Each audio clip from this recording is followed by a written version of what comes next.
my face. Moving fast cause the Uber on the way. Taking pictures, make sure you can see no less. That wig secure like the money in a safe. I look like babe. I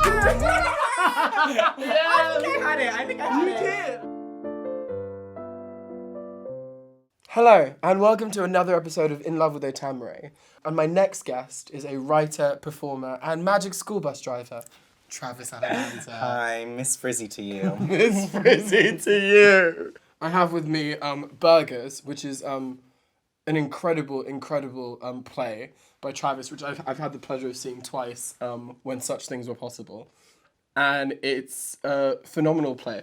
I want to talk more about your first love. Tell me about your first love. My first love, I was 16, and I had already, the queerness wasn't the new thing. Yeah. The queerness wasn't the new, knowing that I'm sexually attracted to men wasn't new. All of that felt, old by that point. What was new was actually the intimacy of love. I fell in love with a person that I met in Bristol. I grew up in Bristol, and they were the son of a pastor of a church.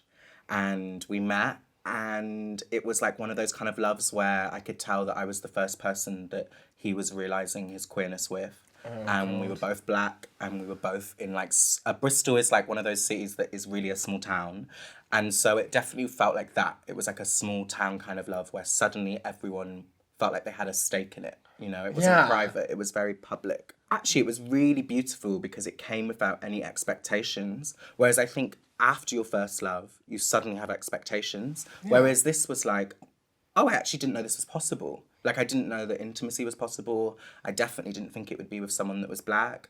I didn't think that it would be someone that was from where I was from. All of these things. So it was new and exciting.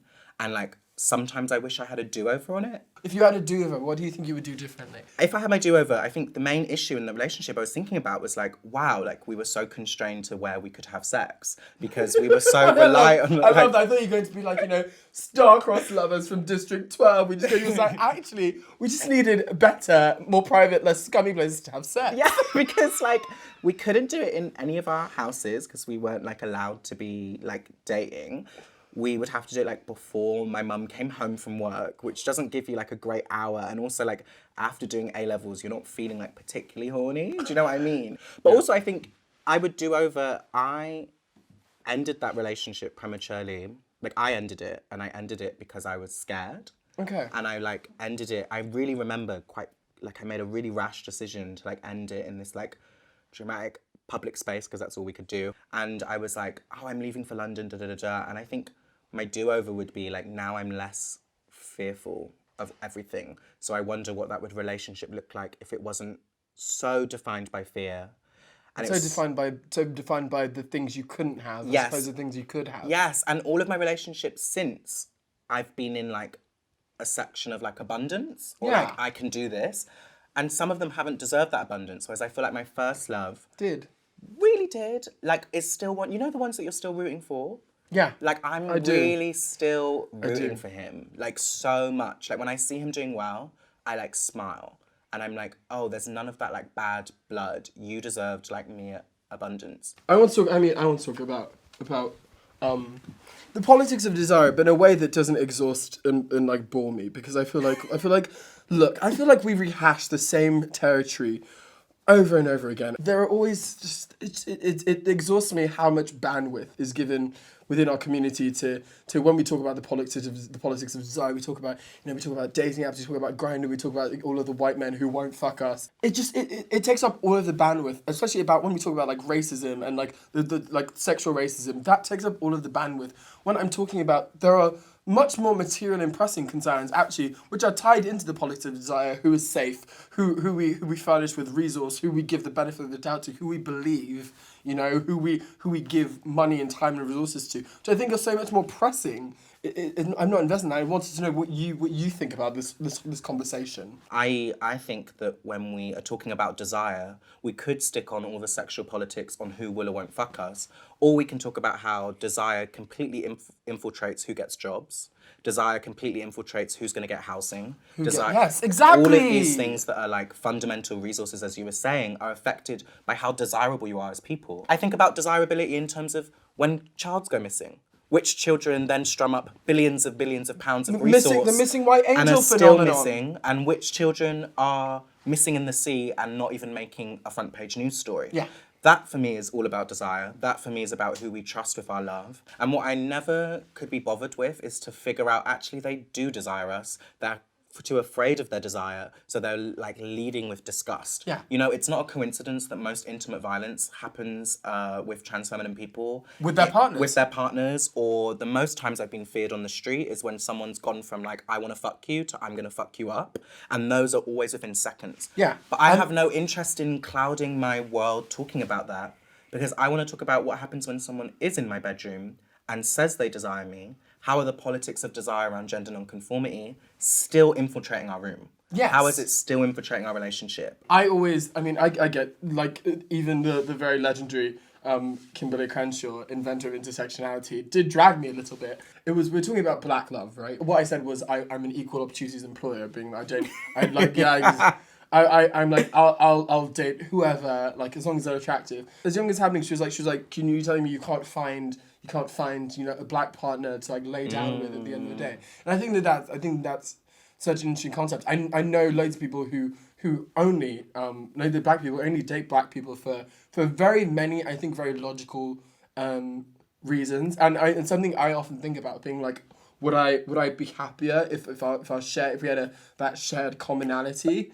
What for you? What is it about? I love equal opportunities form. For me, it's like not like the shared thing. I think you can romanticize too. Yeah. Like the other way you can romanticize black Yeah. love. And I think as like a gender non-conforming person, and you're also someone, I don't want to put words in your mouth, but as someone that presents the thing that is beyond. Yeah. Actually, that complicates this idea of black love that so many people are talking does. about. Because places of predicted love can be also sites of past trauma.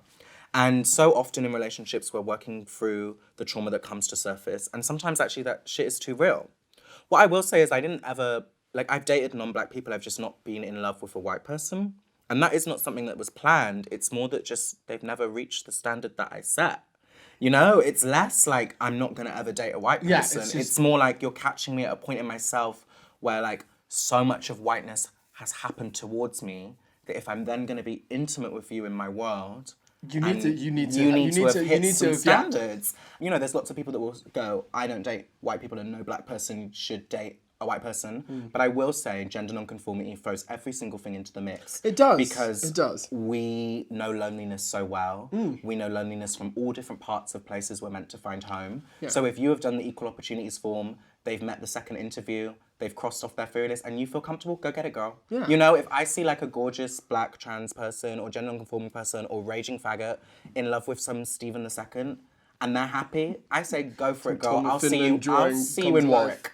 life. That's a very interesting thing, because what we said before about desire being sometimes twinned with disgust or with confusion. I feel like I've often been like what feels like a site of experimentation for many people. I don't need to be your first foray into into queer desire. I don't want to be this. I'm not the object of- dissertation. No, I'm not. Sometimes I'm it's just about the dick, not the dissertation, girl. You know? Sometimes it is really, it's not about trying to, you know? Time and time again, gender nonconformity disrupts people's internal things, and then they don't know how to settle with the fact that they're being challenged internally, so it becomes all about placing it on us externally. Yeah, and you become a mule. You become a mule for their small romantic revolutions. And also, I feel like sometimes you feel like you've done something, or you've had this effect. Yes. You feel like you've been the confusing element. Or But it was always there. It was Yes, always it was there. always there, right? It was always there. We just awakened the confusing element. But yeah, let's talk about professional heartbreak. Let's talk about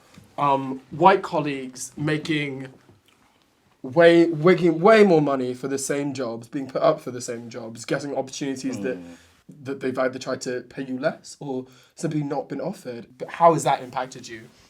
Well, you know, girl, 2 years ago, I got sent a photo from someone that was watching a lecture saying, hey, I just want you to double check something. Are these your words?